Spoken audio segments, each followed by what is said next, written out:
acaba de conectarse la doctora Vanessa Gorosabel. Muchas gracias por haberse conectado.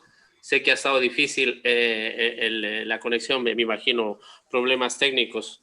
No son pocos los que existen en este tipo de situaciones. Pero tengo el honor en esta tarde de presentarles a la doctora Vanessa Gorosabel.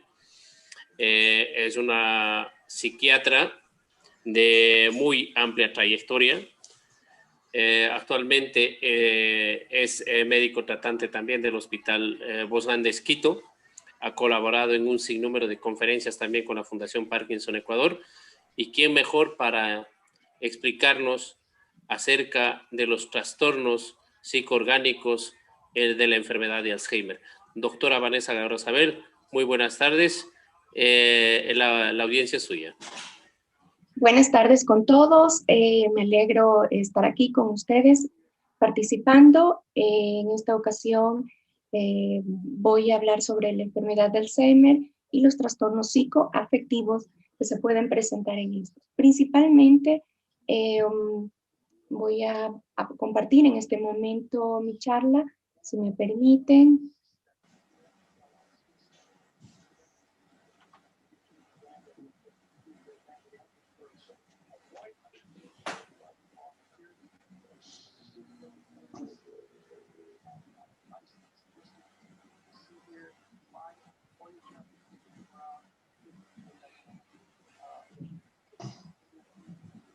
Bueno, un minuto, si me dan un minuto, por favor, para poder entrar a mi charla. Les agradezco mucho.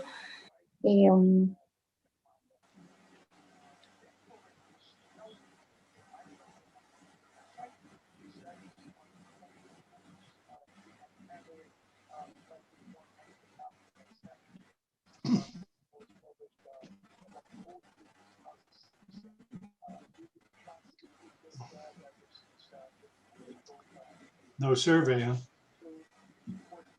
Okay, sigue probando. Sí, estoy aquí presente. Permíteme, por favor, voy a compartir. No hay prisa, no hay prisa. Sí, no empieza todavía. Estoy buscando mi charla en este momento. Ya lo tengo aquí. Sí, es falta de bandwidth, ¿verdad? Ok, es abriendo ahora. De acuerdo, está... Perfecto, ok. Ya, muchas gracias. Oh, perfecto. Bueno, sí, muchas gracias. Para mí, en realidad, es muy agradable estar aquí con ustedes. Dentro de mi especialidad, la psiquiatría, tenemos pacientes, obviamente, que tienen deterioro cognitivo. Esta enfermedad que ustedes todos conocen es una enfermedad neurodegenerativa y que viene acompañada principalmente de fallas en la memoria, fallas en las actividades básicas de la vida diaria de estos pacientes. En la consulta nuestra en el Hospital Bosán-de nosotros hemos tenido la oportunidad de hacer un abordaje integral a este tipo de pacientes, no solamente en la parte que corresponde a tratamientos no farmacológicos, sino también en el tratamiento farmacológico y en el tratamiento no farmacológico podemos tratar a los cuidadores, que es para nosotros muy importante también dentro de este tratamiento integral. Entonces, todos acá conocemos que la enfermedad de Alzheimer es un prototipo de demencia cortical y que se presentan típicamente con una afectación grave de la memoria reciente episódica. Pueden existir otros tipos de casos atípicos con manifestaciones de otro tipo, ¿no? Con alteraciones visoespaciales, un tipo de demencia frontal y alteraciones en el lenguaje. Pero principalmente lo que observamos en la enfermedad de Alzheimer es los olvidos, ¿sí? Bueno, la causa más frecuente de la demencia en los países occidentales bordea alrededor o se representa el 60% de todos los casos. Existen lesiones anatomopatológicas características que están incluidas allí, como lo sabemos, las placas seniles compuestas de péptido beta amiloide y también la presencia de ovillos neurofibrilares que estarían constituidos por proteína tau fosforilada. La mayoría de los casos corresponden de forma esporádicas de inicio en mayores de 65 años. Esto no quiere decir que no existan presentaciones a temprana edad, digamos 50 años aproximadamente, es muy raro, pero puede existir. Sabemos que existe un alelo 4 de la apolipoproteína E, que es un factor de riesgo para estas presentaciones. Menos del 5% de los casos corresponden a formas genéticas asociadas, mutaciones dominantes en los genes del precursor de la proteína tau, la lipoproteína, ¿no? Y tenemos estas otras presentaciones, la presenilina 1 y la presenilina 2. Bien, esto es solamente como una introducción para saber lo que todos sabemos. Existe una serie de alteraciones allí a nivel del cerebro, ¿no? Con la presentación de las proteínas y lo que finalmente nosotros ya podemos ver en estos pacientes son placas amiloides, degeneración neurofibrilar, muerte neuronal y finalmente un déficit colinérgico que se va a traducir en el deterioro cognitivo de los pacientes. ¿Qué podemos hablar de la depresión, de la ansiedad y de psicosis en estos pacientes?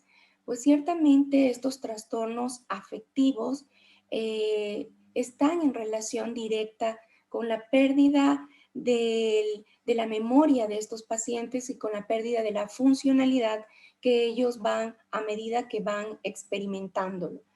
En esta imagen podemos representar, este pintor probablemente hizo una representación casi exacta de lo que podríamos hablar de depresión, ¿no?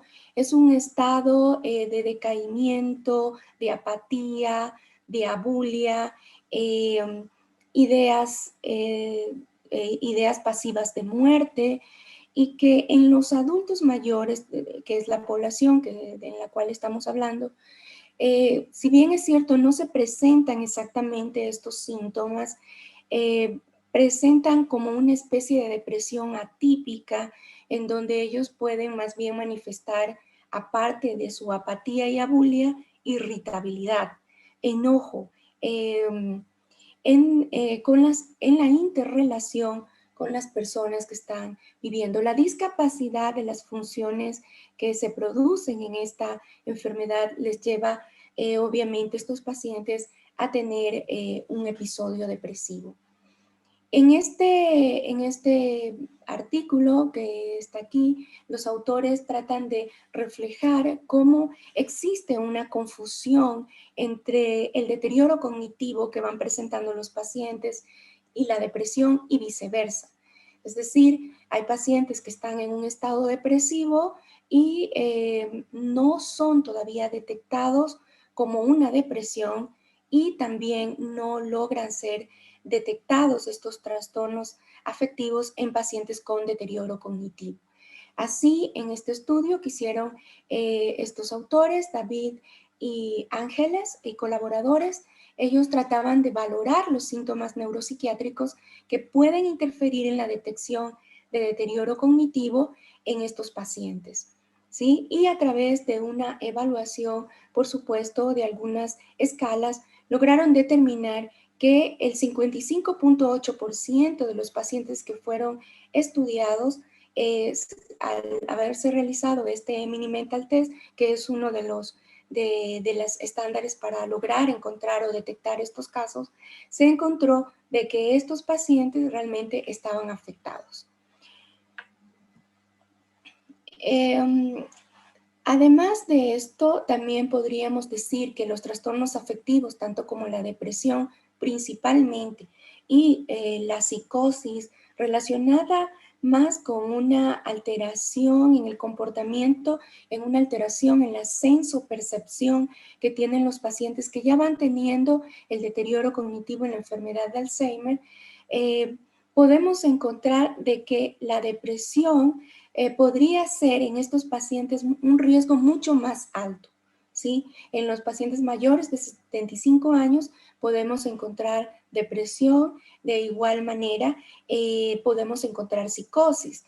¿Cómo podemos detectar la psicosis en estos pacientes? Porque ellos empiezan a presentar alteraciones visuales, principalmente, alteraciones en el pensamiento, como delirios, delirios de daño, delirios de robo, delirio de suplantación de identidad en cuanto a sus familiares, y esa es la forma como se puede detectar en ellos la psicosis. En este estudio que ustedes pueden ver aquí, pues vemos cómo haciendo una valoración integral de estos pacientes en esta etapa, en este periodo de edad, podríamos tener como un pesquisaje mayor para detectar depresión. En cuanto a la imagenología, pues sí, podemos decir que el diagnóstico diferencial en depresión y trastorno cognitivo o enfermedad de Alzheimer es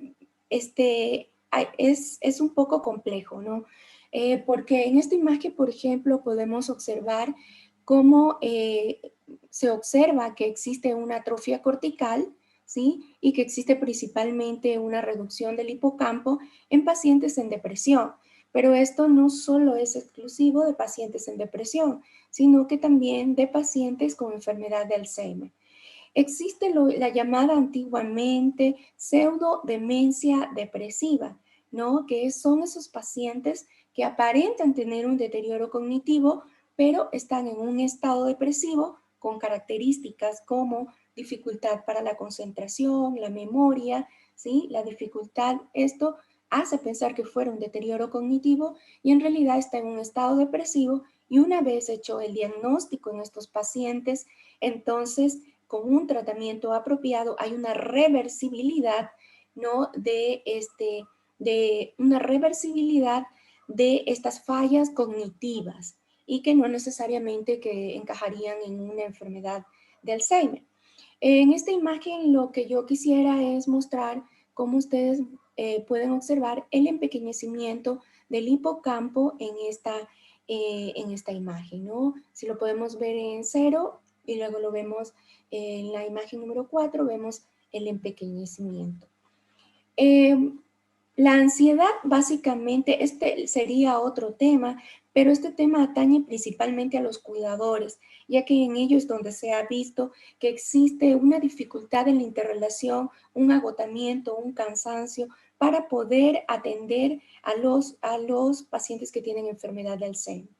Dentro de los tratamientos farmacológicos, sabemos que los tratamientos que están en la actualidad son tratamientos que no tienen todavía una evidencia suficiente como para decir que producen una mejoría del paciente, sino que detienen el progreso de la enfermedad en cuanto a la relación a la enfermedad de Alzheimer, y además hay que tener una precaución por los efectos adversos que ellos puedan producir en los pacientes, ¿no? Sabemos que existen estos dos, los inhibidores de la acetilcolinesterasa y los de antiglutamatérgicos, como es la memantina. En el caso de la depresión, el tratamiento va encaminado a utilizar de primera línea inhibidores selectivos de la recaptura de serotonina, y también podemos llegar a un segundo nivel que serían los antidepresivos duales de acuerdo al caso específico del paciente.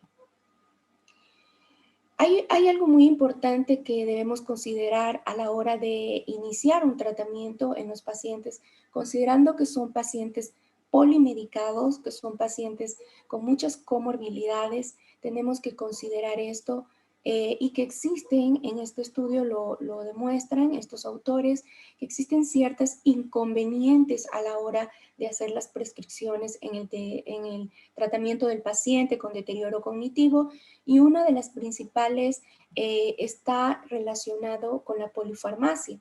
La polifarmacia, en este estudio ellos concluyen que la mayoría de estas personas con deterioro cognitivo hay que tomar en cuenta esto. En ocasiones, las interacciones medicamentosas, sobre todo con anticoagulantes, pudieran ser una dificultad para recetar los antidepresivos en estos pacientes, o al menos un cuidado y un seguimiento estricto para evitar que se produzcan efectos adversos. En el tratamiento no farmacológico, que es algo muy importante de destacar también, se habla de la neuroestimulación, estimular los 5 sentidos para que el paciente se mantenga activo, y esto está en relación junto con el ejercicio físico, con el aumento de la masa gris y blanca en el lóbulo frontal. En estudios que se pudo encontrar esto, que era posible que la neuroestimulación pudiera crear nuevas conexiones o nuevas redes a través de la neuroplasticidad cerebral. En esto concordamos que es muy importante, tanto no solamente en episodios depresivos asociados a enfermedad de Alzheimer, sino también en episodios depresivos propiamente dichos. La terapia cognitivo-conductual es como el gold estándar para utilizarlo en pacientes con un episodio depresivo. Toda la evidencia habla muy bien acerca de esta terapia cognitiva conductual, y por qué no aplicarla también en los pacientes con enfermedad de Alzheimer concomitante con depresión. Cuando hablaba yo del tema de los cuidadores, hablaba de que ellos, como son parte también del tratamiento que hacemos a los pacientes con enfermedad de Alzheimer, hay que también tener mucho cuidado, porque mucho cuidado de ellos, porque si el cuidador se encuentra sin ansiedad o se encuentra tranquilo, puede tener un mejor cuidado, una mejor tolerancia con el paciente que presenta la enfermedad de Alzheimer. Así, de esta forma se puede identificar en estos cuidadores si es que están presentando ciertos síntomas que podrían estar relacionados con ansiedad o con otros también agotamiento laboral, de trabajo, por ser cuidador, ¿no?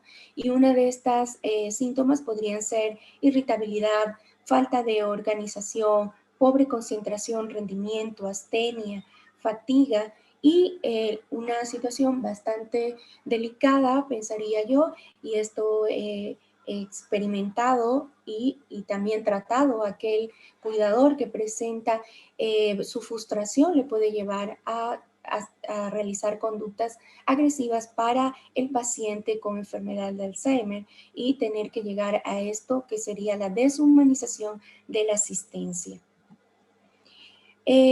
Por lo tanto, los cuidadores tienen riesgo también de presentar otros trastornos como insomnio, depresión, aislamiento social, incluso recurrir a una automedicación para poder aliviar sus síntomas que presentan cuando están frente a un paciente con enfermedad de Alzheimer.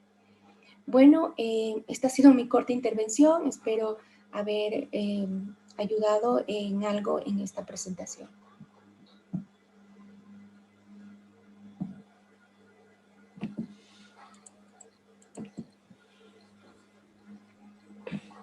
Doctora Gorosabel, muchas gracias. Bastante detallada y clara la exposición, y de verdad, o sea, el objetivo de este tipo de talleres que ha realizado la Fundación Parkinson Ecuador durante este tiempo ha sido con el único objeto de llevar un poco de orientación, un poco de conocimiento y tal vez un poco de claridad a esa población, tanto profesional, pero también a la vasta población en general, en cuanto es a cómo enfrentarse a este tipo de alteraciones en las que la parte importante es ese deterioro cognitivo, ¿no? O sea, ese cambio que dicen como demencia.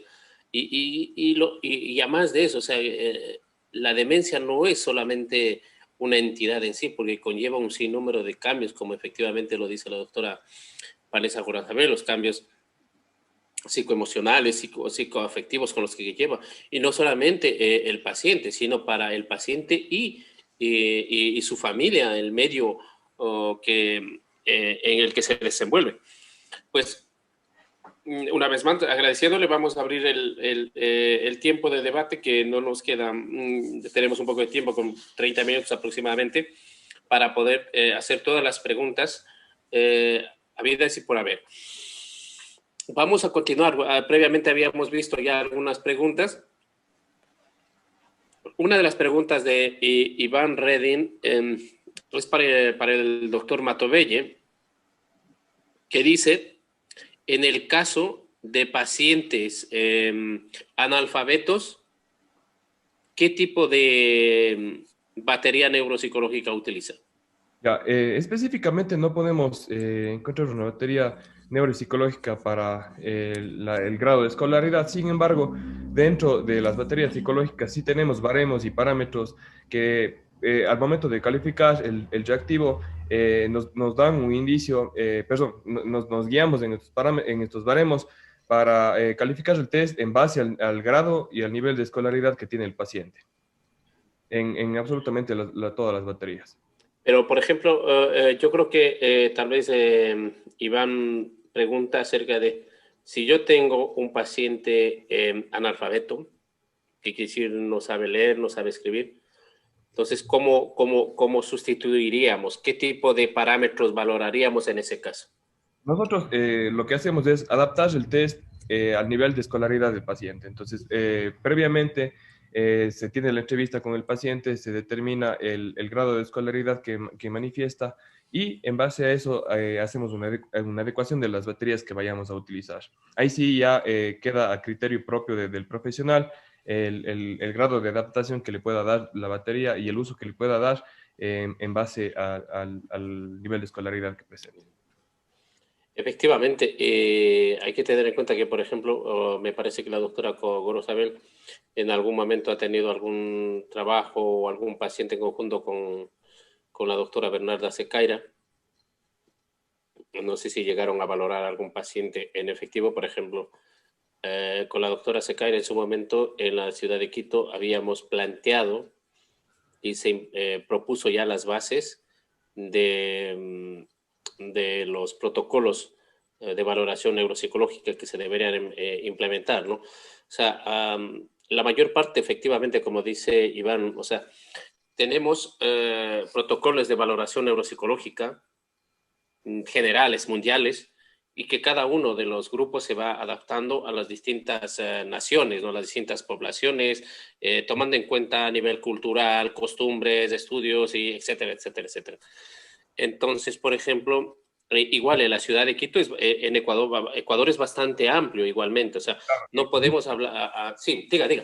Sí. Eso es, por ejemplo, una gran falencia que tenemos a nivel de Ecuador, que no existen baterías neuropsicológicas adaptadas a nuestra población. Entonces, por lo general, nosotros utilizamos versiones que han sido adaptadas de países cercanos, como por ejemplo Colombia, Perú, Chile, México. Entonces, bueno, es una de las falencias que tenemos dentro del ámbito, ¿no? Entonces, para aplicar el test, nosotros sí debemos adaptar bueno, sobre todo específicamente al paciente con el que tenemos adelante. Sí, lo único que se trataría y se debería hacer es tratar de homogenizar. O sea, que en ciertos países, Ecuador es un poco difícil, tal vez, y no tanto como siempre soy un poquito bastante crítico, no tanto por la parte administrativa o burocrática, sino más que todo por la diversidad de la población que existe en el país. O sea, hablamos de Ecuador y hablamos de la región amazónica, de la región sierra, región costa y región Galápagos, pero también dentro de la misma población, entre, por ejemplo, los niveles culturales y costumbres y conocimientos, son distintos, por ejemplo, en la parte norte de Ecuador como la parte sur de Ecuador. Entonces, son cosas que la verdad necesita mucho trabajo, mucho empeño en tratar de buscar algún tipo de adaptación de estos protocolos básicos. En ese momento, yo me acuerdo de los años 2015 que empecé a trabajar con Bernarda, 15, 16, tratamos de afinar un poco la batería de de preguntas o de valoraciones que se iban haciendo para este tipo de pacientes. Yo creo que ese sería uno de los pilares fundamentales que deberíamos generalizar en el Ecuador. No sé si tienen algo que comentar, Vanessa, Margarita. Sí, si me permite, por favor, Doc. Claro, con la doctora Bernaida Secaira hemos tenido algunos pacientes en donde ella ha implementado una serie de baterías. Dentro de esas baterías, sí, dependiendo de la escolaridad de la persona, del paciente, pues se puede aplicar el test del reloj o se puede aplicar el mini mental test, ¿no? De acuerdo a su escolaridad. Por supuesto, hay pacientes que pues no acaban ni la primaria y resulta muy complicado aplicar este test. Sin embargo, se pueden aplicar otras baterías que nos pudieran ayudar y la doctora Bernarda lo ha hecho muy bien en ese caso. Los pacientes con enfermedad de Alzheimer también pueden ser evaluados dentro de lo que se llama una entrevista psiquiátrica, por ejemplo, donde nosotros podemos evaluar atención, concentración, memoria, ¿sí? En ellos, un poco adaptando el mismo mini mental test a las posibilidades en ese momento del paciente de responder, ¿no? Y entendiendo además que completando la historia clínica, hablando con los familiares acerca de cómo se desenvuelve este paciente, sobre cómo realiza o cómo va perdiendo funcionalidad en sus actividades básicas de la vida diaria, el manejo del dinero también, es otra de las cosas que nos va indicando allí si es que este paciente tiene o no deterioro cognitivo o si el progreso de este paciente se ha incrementado con el tiempo, ¿no? A lo largo de las evaluaciones que les hacemos. Margarita. Sí, bueno, es bastante común que bajo nivel de escolaridad de nosotros nos limiten en hacer pruebas objetivas. En consulta lo que generalmente se hace es, se pregunta cómo ha ido disminuyendo la capacidad para realizar sus actividades básicas de vida diaria, como comer, vestirse, ir al baño, ducharse, y cómo han ido disminuyendo sus capacidades para actividades instrumentales de la vida diaria. Entonces, eso más o menos nos da un parámetro, si bien no tan objetivo, da un parámetro para tener una idea de cómo va progresando la enfermedad. Y yo siempre estoy con el apoyo de neuropsicología, entonces realmente yo digo sí, por síntomas, por evolución, esto por ejemplo parece un Alzheimer moderado, pero yo envío a neuropsicólogo y efectivamente ellos hacen las adaptaciones de los test. Eso realmente yo confío más en mi equipo. Efectivamente, yo creo que se deben, independientemente, ¿no? O sea, cuando se trabaja en equipo, es tratar también de homogenizar este tipo de baterías para que en un tiempo podamos nosotros también valorar y ver todo lo que se ha hecho y si es que lo que se ha hecho se puede afinar, se puede mejorar y si lo que hemos hecho y si lo hemos hecho bien, poder también compartir con los demás porque los conocimientos nos nutrimos del uno al otro. O sea, yo creo que eso es uno de los objetivos principales, incluso de este tipo de talleres. Una de las preguntas que dice, y yo creo que va dirigida tanto para Vanessa como para Margarita, a ver, dice, casi leo la felicitación, perdónenme. Dice, ¿el Alzheimer puede presentar casos de epilepsia o la epilepsia puede ayudar al desarrollo de Alzheimer? A ver, desde mi punto de vista, la respuesta para ambos es sí. El Alzheimer sí puede presentar casos de epilepsia. Está comprobado que las personas con Alzheimer son muchísimo más susceptibles por tener ya la enfermedad. Su riesgo de tener crisis epilépticas aumenta hasta un 80 veces comparado con personas que no tienen demencias en general, ¿sí? Y considerando que la medicación que se utiliza para el Alzheimer también nos disminuye el umbral de excitabilidad de las neuronas, es decir, las neuronas se ponen mucho más susceptibles.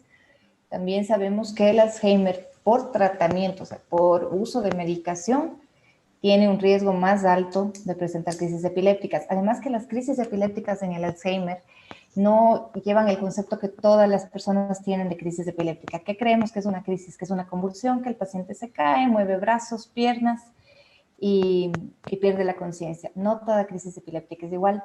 En pacientes con Alzheimer las crisis epilépticas pueden ser mucho más sutiles y menos fáciles de de ser diagnosticadas o de verse por los familiares. Los pacientes con Alzheimer pueden tener unas crisis epilépticas tipo ausencia, que simplemente el paciente se queda mirando fijo, sin responder, y los familiares muchas veces creen que eso es parte de la normal de la demencia, de la enfermedad, siendo que puede tratarse de una crisis. También es muy frecuente que ellos tengan crisis focales. Las crisis focales son características del lóbulo temporal. Ahora, esto se justifica también la segunda parte de la pregunta. ¿Por qué? El lóbulo temporal es un área hiperexcitable, es un área que cuando hay lesión puede causar crisis con mucha más facilidad. En enfermedad de Alzheimer, esta área de hipocampo, que es el área sensible para crisis, es la más afectada. Entonces, los pacientes tienden a tener unas crisis pequeñitas en las cuales se puede ver movimiento de la boca como si estuvieran masticando algo, o movimiento de boca y manos sin necesidad de que todo el cuerpo se movilice. Y muchas veces estas crisis también pasan desapercibidas. Ahora, la epilepsia de por sí, cuando se trata de epilepsia del área temporal, del lóbulo temporal, causa ya una degeneración de hipocampo. Si a esto agregamos el envejecimiento y la agregación de las proteínas anormales que están presentes en Alzheimer, tenemos un Alzheimer de inicio más temprano en personas que sufren epilepsia, sobre todo esta epilepsia bien focalizada, bien determinada, y síntomas que van progresando muchísimo más rápido, porque esta área del cerebro, por el hecho de tener una epilepsia focal, ya es un área muchísimo más sensible que en las personas que no tienen esta epilepsia tipo focal. En relación a eso, yo solamente quisiera agregar que en las epilepsias focalizadas como del lóbulo temporal, pues observamos típicamente las alucinaciones auditivas, visuales, ¿no? Muchas veces este paciente podría estar, diríamos así, podríamos catalogarlo como psicótico y podría estar relacionado con una crisis convulsiva del lóbulo temporal, ¿no? Una epilepsia del lóbulo temporal lleva a eso, a las alucinaciones auditivas, visuales del paciente. Muchos pacientes en enfermedad de Alzheimer se encuentran alucinados viendo cosas, escuchando cosas, y esto podría tener una relación con eso. Efectivamente, una pregunta, por ejemplo, para la doctora Gorosabel, ¿no? Si en el medio, lo que nos interesaría es de que los participantes, quienes están en el panel, también puedan hacer preguntas, que es el objetivo de estas conferencias, de estas jornadas. Por ejemplo, en el caso de la demencia frontotemporal, que supuestamente inicia en la mayor parte de los casos con alteraciones del comportamiento del paciente o la falta del drive en los pacientes porque se vuelven hasta cierto punto apáticos o quemi-importistas llamaríamos en nuestro medio. Por ejemplo, ¿qué relación o con qué frecuencia, por ejemplo, se pueden encontrar pacientes que verdaderamente no tienen una demencia frontotemporal, sino que tienen lesiones cerebrales frontales? ¿Qué porcentaje se han dado en estos casos? Bueno, los porcentajes son realmente pequeños, pero en realidad el diagnóstico diferencial entendería yo que me está tratando de indicar. Es muy fácil poder hacer un diagnóstico diferencial entre depresión y una lesión orgánica, en ese sentido, ¿no? Porque serían una serie de estudios, imágenes o electroencefalogramas, y ya podríamos detectar, por ejemplo, en un caso que tuve en el Hospital Carlos Andrade Marín hace muchos años, de un paciente muy llamaba la atención porque estaba muy apático, muy enlentecido incluso para el lenguaje, ¿no? Para la motricidad, y nos llamaban a nosotros por depresión. Era un paciente joven, relativamente, diríamos 45 años.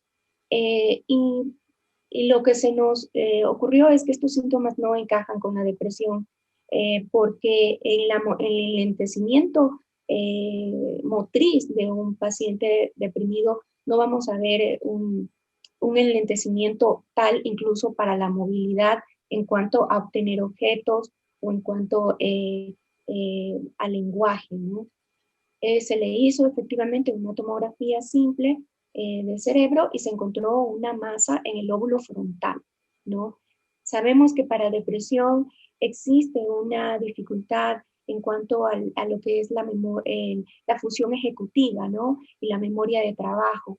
Existe esa dificultad y para poder realizar sus actividades diarias, pero no en un sentido tan marcado como sería un enlentecimiento psicomotriz, que ya nos estaría como hablando de síntomas de frontalización en este paciente. Entonces, por ahí un poco la diferencia. Ahora, en cuanto a los pacientes con demencia frontotemporal, lo más marcado en ellos es la desinhibición sexual, podría ser en ellos la dificultad para controlar los impulsos, las conductas perseverantes constantemente, ¿no? Y el deterioro acelerado de este tipo de pacientes. Pensaría yo que es un porcentaje bastante bajo en relación, se habla de un 60% en pacientes mayores de 60 años, en ellos apenas un 2%, pero es muy pequeño. Por ejemplo, ¿cuál sería, por ejemplo, tenemos que la exploración física de un paciente, la valoración detallada, un cuadro anamnésico detallado de un paciente, vale mucho más que cualquier estudio de diagnóstico. Si hasta cierto punto se dice una buena anamnesis es un buen diagnóstico, pero en muchas ocasiones hay cambios que por más valoraciones que se tengan, no se pueden diferenciar, o sea, los cambios, las causas originales fehacientes, ¿no? Dentro del protocolo de manejo de estos pacientes, ¿no? Además del estudio cuadro clínico, anamnesis, se realizan también o están indicados la realización de estudios de imagenología como para descartar otro tipo de patología que pueda ser la causante de este tipo de alteraciones.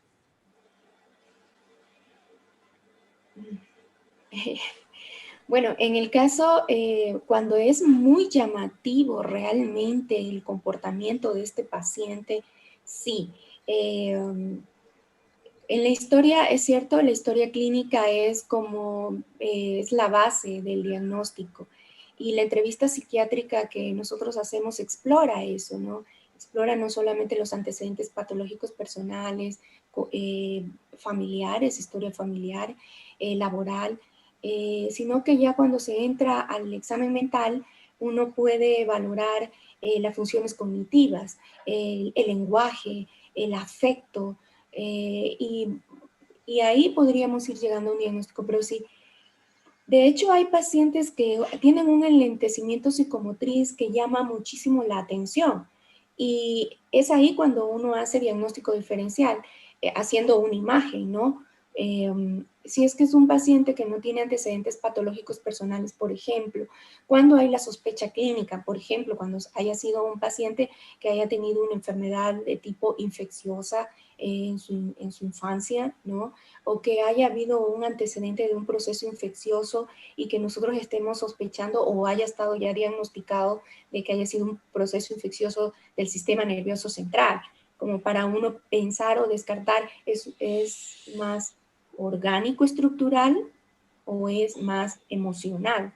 ¿No? Entonces, pero cuando hay esa sospecha clínica, porque no cuadra mucho la forma como este paciente habla o cómo se dirige o cómo se va produciendo, diríamos a veces de manera, hablando de la demencia frontotemporal, ¿no?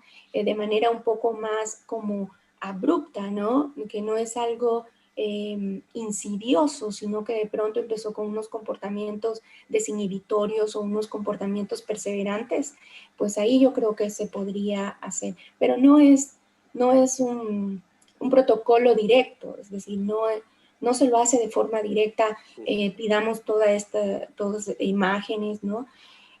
No en todos los pacientes, pero sí pensaría yo que si es un paciente de primera vez y que necesitamos investigarlo, sí, incluidas las baterías de exámenes de laboratorio, ¿no? Exámenes de laboratorio para descartar que no haya hipotiroidismo, que no haya vitaminosis, ¿no? Déficit de tiamina, que no exista de ácido fólico, que no exista algo más que nos pueda estar orientando que se trata de una enfermedad más de tipo estructural, física.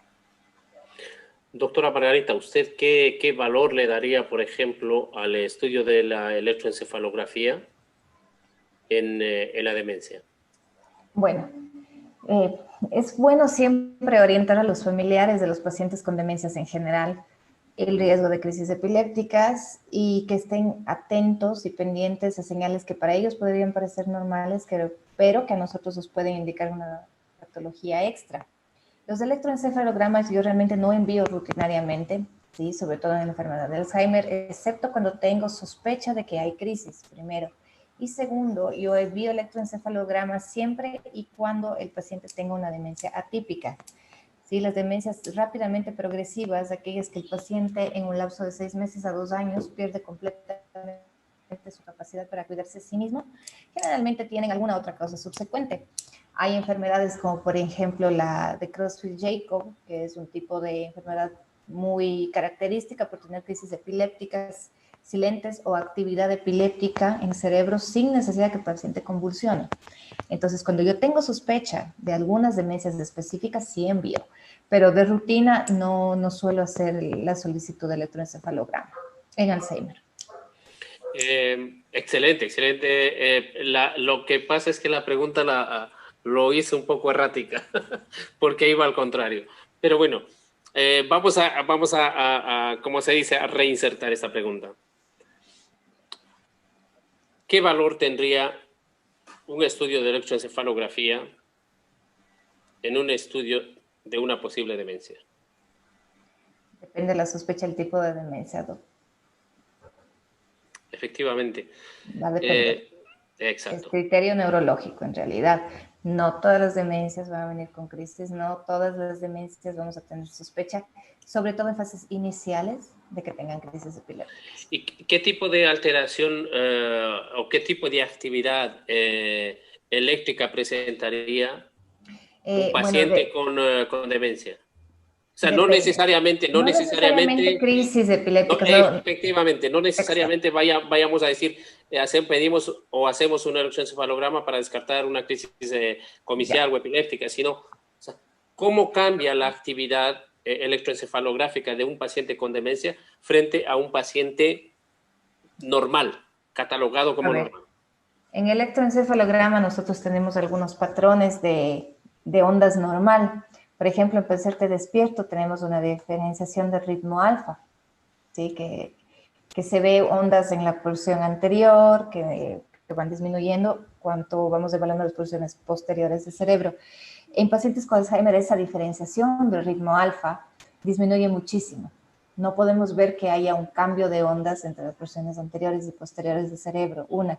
Dos, se ve enlentecimiento de las ondas cerebrales.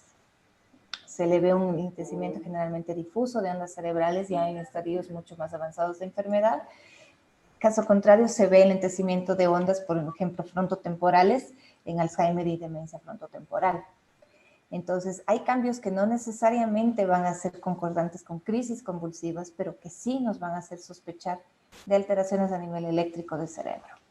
Pero no son específicas, ¿no? O sea, no son patognomicas diagnósticas. No lo son. Tenemos siempre que correlacionar la historia clínica del paciente, el examen neurológico y exámenes complementarios. Ninguna enfermedad neurológica se diagnostica solo por examen. Siempre debemos tener una sospecha primero clínica, primero de historia y de examen. Qué hermoso escuchar esas cosas. La verdad es que cuando estoy en este tipo de paneles y conociéndole a Margarita, conociéndole a Vanessa, o sea, siempre me ha gustado trabajar con ustedes. Con Margarita me gustaría trabajar más de lo que tal vez hemos compartido 1 o 2 pacientes, pero tal vez con Vanessa un poco más. Es la seguridad con la que podríamos un médico también referir a otro médico los pacientes, o sea, con la seguridad de que sabemos que esa persona a la que se ha reenviado ese paciente, a la que se ha derivado ese paciente, va a tratarle, va a hacerle un cauce adecuado a ese paciente. Una de las preguntas, veo que no se mueve nada el chat, por lo cual voy haciendo las preguntas yo. Bueno, vamos a ver, para Margarita un poco esto, a ver, ¿qué nos dice acerca de lo que dicen? Sospecha de Alzheimer no patognomónico o no con fisiopatología no concordante con Alzheimer. A ver, existe una correlación entre demencia frontotemporal, entre los síntomas de demencia frontotemporal y los síntomas de demencia de Alzheimer. Muchas veces el uno causa confusión con el otro, sobre todo cuando el paciente ya llega en una fase moderada de cualquiera de las dos enfermedades. Nosotros a veces podemos tener un poquito de dificultad en diferenciar la una de la otra, ¿sí? Pero también tenemos que diferenciar la demencia de Alzheimer con demencia vascular. Sí, tenemos que saber que en neurología y en medicina no todo es exacto. No siempre el paciente va a tener una sola demencia aislada. Muchísimas veces el paciente tiene demencias mixtas, es decir, una demencia de Alzheimer con una demencia vascular sobrepuesta. Entonces, lo que nosotros nos ayuda ahí es la historia clínica del paciente. Saber si este paciente tiene antecedentes de otras enfermedades, si es que está siendo tratado, si este paciente es sedentario, ¿sí? Y correlacionar todo esto con los síntomas que nosotros vemos en la consulta. En cuanto a la demencia límbica o a la demencia relacionada al sistema límbico, ¿cuál es el grupo poblacional que podría estar mayormente afectado? Doctora Vanessa o Margarita. Doctora Grosabel, me parece que esa lo ve más a menudo que yo. O sea, la vemos, pero me gustaría que usted le explique desde su punto de vista.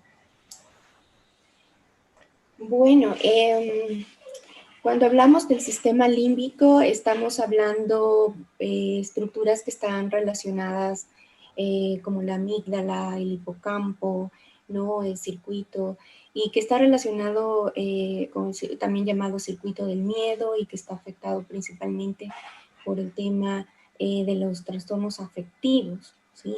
Entonces, en depresión, pues podemos observar que este tipo de pacientes podrían llegar a desarrollar, de hecho hay algunos estudios que hablan de una relación entre depresión y demencia, ¿sí? Sobre todo cuando son pacientes que son en estado depresivo crónico, que no han sido tratados.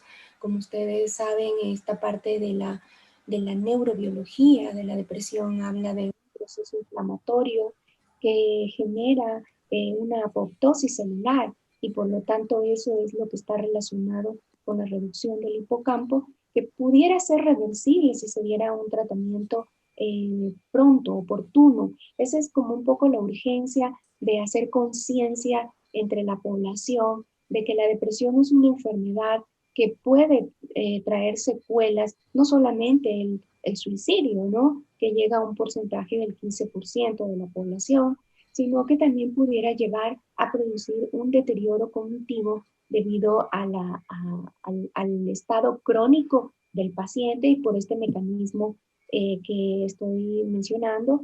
En un estado depresivo crónico, una depresión mayor, el paciente obviamente empieza a perder interés por las actividades de su vida y empieza a ser un poco más pasivo. Por lo tanto, entenderíamos que eso sería negativo para la neuroplasticidad celular, debido a que estos factores neurotróficos del cerebro, el BDNF, son factores protectores en este tipo de pacientes. Y si ellos entran en un estado pasivo, en donde ya no se movilizan, en donde ya no hacen actividad, esto se incrementaría, llegando por lo tanto a una demencia. No sé si responde sus preguntas. Yo creo que sí. Para cerrar esta tarde, que ha sido bastante enriquecedora, una última pregunta muy cortita. Dice, ¿qué papel o el papel del rehabilitador físico y terapeuta ocupacional en el Alzheimer?